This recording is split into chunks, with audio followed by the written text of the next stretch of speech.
নমস্কার, welcome to Amazon study. চলে এসেছে আবারও একটি নতুন এপিসোড নিয়ে, অঙ্কের একটি নতুন এপিসোড নিয়ে। চতুর্ভুজের ক্ষেত্রফল ও পরিসীমা। চতুর্ভুজ বলতে আমরা আয়তক্ষেত্র, বর্গক্ষেত্র দুটোকেই বুঝি। আয়তক্ষেত্র, বর্গক্ষেত্রের পরিসীমা এবং ক্ষেত্রফল নিয়ে আমি আজকের এপিসোডে আলোচনা করব। প্রথমে চলে যাচ্ছি বর্গক্ষেত্রে। তার আগে একটা বর্গক্ষেত্রের ছবি আঁকিয়ে নিই। আর শুরুতে বলে নিচ্ছি, এই অঙ্কগুলো আমি দেখিয়েছি পঞ্চম শ্রেণীর আমার গণিত অঙ্ক বই থেকে, পশ্চিমবঙ্গ প্রাথমিক শিক্ষা পর্ষদ প্রণীত আমার গণিত অঙ্ক বইয়ের 118 পৃষ্ঠা থেকে আমি অঙ্কগুলো দেখিয়েছি। বর্গক্ষেত্রের কি হয়, চারটি বাহুর দৈর্ঘ্য সমান হয়। তাহলে বর্গাকার চিত্রের পরিসীমা মানে বর্গক্ষেত্রের পরিসীমা আমরা কি বলতে পারি, এই চারটে বাহুর দৈর্ঘ্যকে যোগ করে দিলে যেটা হবে সেটাই হলো বর্গক্ষেত্রের পরিসীমা। তো এটাকে আরও যদি ভালো করে লেখা যায় সূত্রের আকারে, তাহলে কি হবে, 4 বাংলায় লিখছি 4 গুণ একটি বাহুর দৈর্ঘ্য, মানে চারটে বাহুর দৈর্ঘ্য যোগ করলেও যা হবে, আর একটা বাহুর দৈর্ঘ্যকে 4 দিয়ে গুণ করলেও তাই হবে। যেহেতু বর্গক্ষেত্র, তাই চারটে বাহুর দৈর্ঘ্যই সমান। তাহলে বর্গক্ষেত্রের যদি পরিসীমা দেওয়া থাকে, তাহলে একটি বাহুর দৈর্ঘ্য বের করতে পারবো। তাহলে একটি বাহুর দৈর্ঘ্য কত হবে, সমান সমান পরিসীমা ভাগ 4। এবার কতগুলো 119 পৃষ্ঠায় কতগুলো অঙ্ক রয়েছে সেগুলো আমরা করে দেখব। একটা ছকের আকারে দেওয়া রয়েছে, আমি ওই ছকের আকারেই দেখাচ্ছি। বর্গাকার চিত্রের পরিসীমা একদিকে রয়েছে, আর বর্গাকার চিত্রের একটি বাহুর দৈর্ঘ্য আর একদিকে রয়েছে ছকের। বর্গাকার চিত্রের পরিসীমা, বর্গাকার চিত্রের একটি বাহুর দৈর্ঘ্য। প্রথমটাতে রয়েছে 24 সেন্টিমিটার, পরিসীমাতে দেওয়া রয়েছে। পরিসীমা 24 সেন্টিমিটার থেকে আমরা যদি একটি বাহুর দৈর্ঘ্য বের করি, তাহলে কী করতে হবে, পরিসীমাকে 4 দিয়ে ভাগ করতে হবে সূত্র অনুযায়ী। 24কে যদি 4 দিয়ে ভাগ করি, 4 ঘরের নামতা তো আমরা সবাই জানি, তাহলে বর্গক্ষেত্রের একটি বাহুর দৈর্ঘ্য কত পাবো, 6 সেন্টিমিটার। পরেরটাতে আবার 8 সেন্টিমিটার বর্গক্ষেত্রের একটি বাহুর দৈর্ঘ্য দেওয়া রয়েছে। তাহলে পরিসীমা বের করতে হলে কি করব, 4কে 8 দিয়ে গুণ করে দেবো। 4 ঘরের নামতেই মুখস্থ থাকলে বা 8 ঘরের নামতে মুখস্থ থাকলে সহজেই পাওয়া যাবে, 32 সেন্টিমিটার হবে বর্গাকার চিত্রের পরিসীমা। এবার 3 নম্বর অঙ্কে দেওয়া রয়েছে 44 সেন্টিমিটার বর্গাকার চিত্রের পরিসীমা। তাহলে একটি বাহুর দৈর্ঘ্য কত হবে, 44কে 4 দিয়ে ভাগ করব, পেয়ে যাব 11 সেন্টিমিটার। আবার পরের 4 নম্বর ছকে দেওয়া রয়েছে বর্গক্ষেত্রের একটি বাহুর দৈর্ঘ্য 9 সেন্টিমিটার।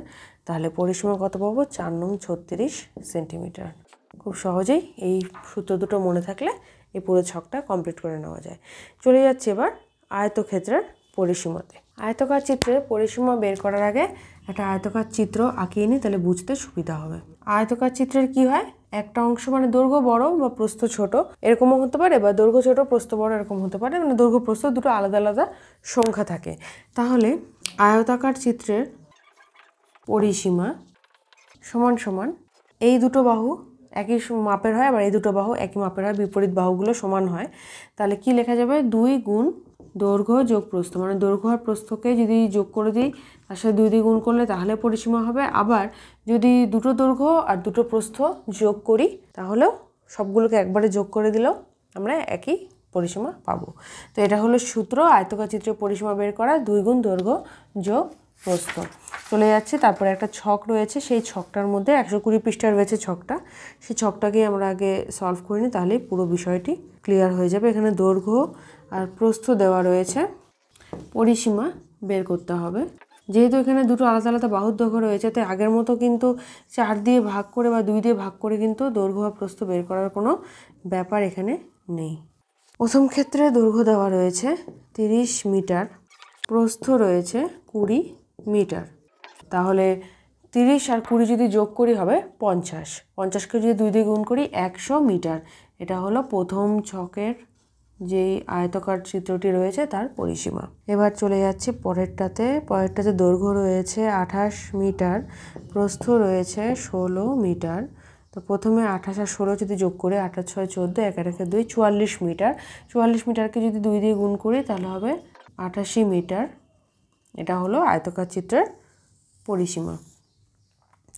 তারপরের আয়তকার চিত্রের দৈর্ঘ্য হলো 60 মিটার, প্রস্থ হলো 12 মিটার। তাহলে 60 আর 12 যোগ করলে হবে 72। 72কে যদি 2 দিয়ে গুণ করি, 2 দুগুণে 4, 7 দুগুণে 14, 144 মিটার হলো আয়তকার চিত্রের পরিসীমা। এবার কতগুলো প্রশ্নের অঙ্ক বইয়ে দেওয়া রয়েছে, আগে সেই প্রশ্নের অঙ্কটা করে নিই, তাহলে আমরা এই বর্গাকার চিত্রের পরিসীমা, আয়তকার চিত্রের পরিসীমা সম্পর্কে সমস্ত আইডিয়াটা ক্লিয়ার হয়ে যাবে। আর একটা আয়তক্ষেত্রের ছবি তো আঁকানো রয়েছে, একটা বর্গক্ষেত্রের ছবি আঁকিয়ে নিলাম যাতে বুঝতে সুবিধা হয়। ফর্মুলাগুলো তো মনেই রয়েছে। প্রথম অঙ্কটাতে রয়েছে 118 পৃষ্ঠায়। স্কেলের সাহায্যে দেখলাম বর্গক্ষেত্রের প্রতিটি বাহুর দৈর্ঘ্য 2 সেন্টিমিটার। তাহলে এখানে লিখে নিচ্ছি বর্গক্ষেত্রের প্রতিটি, 1 নম্বর দিয়ে দিই, প্রতিটি বাহুর দৈর্ঘ্য 2 সেন্টিমিটারকে লিখলাম সেমি। তাহলে বর্গক্ষেত্রের 4টি বাহুর দৈর্ঘ্য কত হবে? 4 গুণন 2 সেমি হলো 8 সেমি। তাহলে সুতরাং বর্গাকার চিত্রের পরিসীমা 8 সেমি। 2 নম্বর অঙ্ক, বর্গাকার চিত্রের 4টি বাহুর দৈর্ঘ্যের সমষ্টি দেওয়া রয়েছে 16 সেন্টিমিটার। লিখে নিচ্ছি 4টি বাহুর দৈর্ঘ্যের সমষ্টি মানে পরিসীমা রয়েছে 16 সেন্টিমিটারকে লিখলাম সেমি।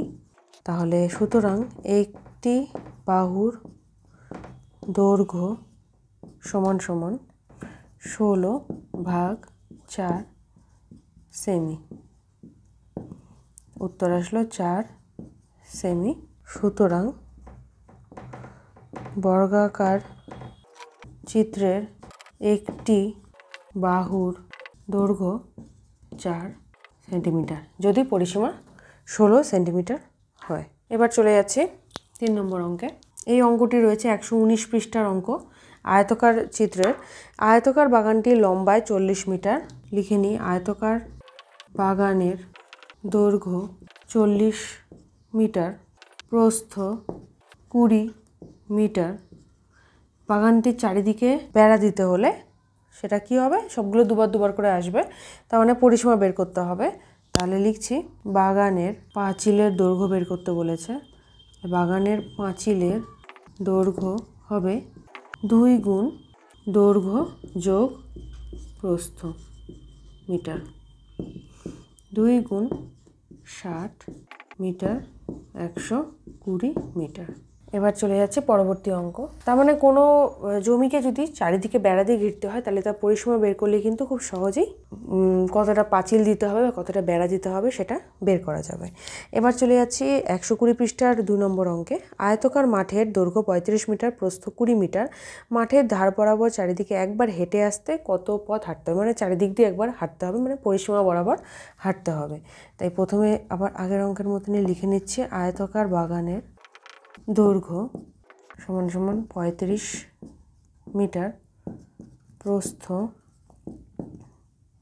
সমান সমান 20 মিটার। তাহলে মাঠের, সুতরাং মাঠের চারদিকে একবার হেঁটে আসতে, মাঠের চারিদিকে একবার হেঁটে আসতে পথ হাঁটতে হবে সমান সমান 2 গুণ দৈর্ঘ্য যোগ প্রস্থ মানে 35 যোগ 20 মিটার সমান সমান 2 গুণ 35 আর 20 যোগ করলে হবে 55, 110 মিটার। এই হলো উত্তর। এরকমই আর অঙ্ক নিয়ে আমি আমার পরবর্তী এপিসোডগুলোতে হাজির থাকবো। আজকের এপিসোডটি কেমন লাগলো সেটা অবশ্যই কমেন্ট করে জানিও। সাথে থাকো, দেখতে থাকো অ্যামাজন স্টাডি।